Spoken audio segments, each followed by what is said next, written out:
begotten Son, right?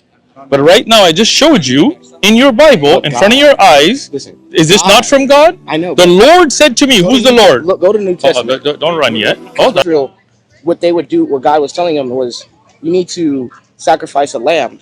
Okay. But, you know, when Abraham, he had faith. Now, Abraham had faith, and also his son Isaac, who Okay. was going to lay down his life. Okay. And the thing is, God had promised Abraham that your descendants will be great and many, right? And so, Okay. like, he had that man, Abraham.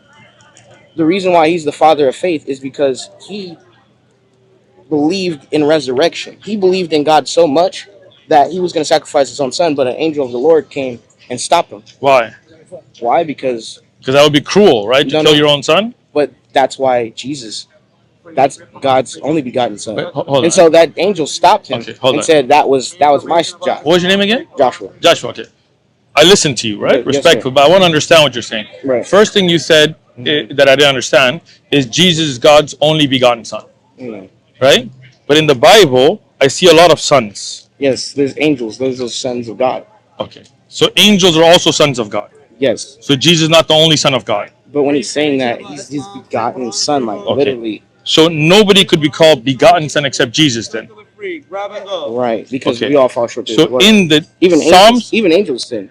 okay, in the Psalms of David, which is pre-Jesus, is David's time. Right. David is told, David is told to say to his people, "I will declare the decree the Lord has said to me." To who? To David, right? Just want to make sure we're on the same page. This is Psalms of David. I know, but this is also the thing is, right? David was also prophetic in his music. I got you, but he's not saying something in the future. He's saying, "I'm saying, my Lord has declared to me, you are my son. Today I have begotten you." David. Right. He loves us. That's So, why he said. so David is a begotten son. Let's just talk about David, though. David, he sinned. Okay. Right? He did a terrible crime. Joshua, you're running from the question. I'm respectfully saying this to you. David says, "The Lord has said to me, you are my son. Today I have begotten you." But you said Jesus is the only begotten son. Because Jesus said that. He said that. Because Jesus said that. Do you see the verse right there in the Bible? Hold on. Actually, it was God who spoke from the heavens and said that is my begotten son. But you said the only begotten son, right?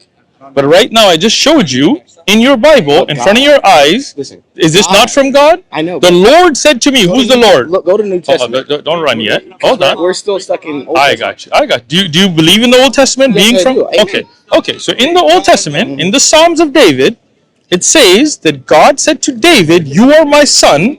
Today I have begotten you." So Jesus can't be the only begotten son when you have in your Bible that you believe is from God. God literally spoke from the heavens and said, "That is my begotten son." Is that not what he said to David? Psalms, yes. Yes. So then David's the begotten son of God. So Jesus can't be the only begotten son if God told David, "You are my begotten son." How does that disprove that it's not Jesus? Jesus is not God. It disproves that you said. Wait, you said Jesus is not God? Yeah, I'm saying. All right, good. I'm glad that we agree on that.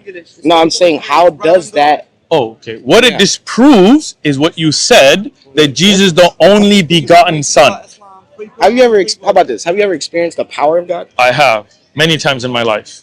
Like, but I don't base my life on testimonies. Oh, no. Okay, so my mom, she died. Let me finish. Okay, hold on. You ask a question, then you got to listen to the answer, right?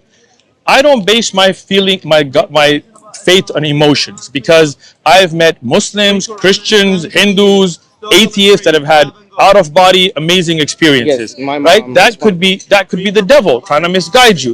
That could just be emotions. But when you look at the Holy Scripture that you believe is 100% Word of God, and you find clear mistakes in it, and you find clear contradictions to the belief that you hold,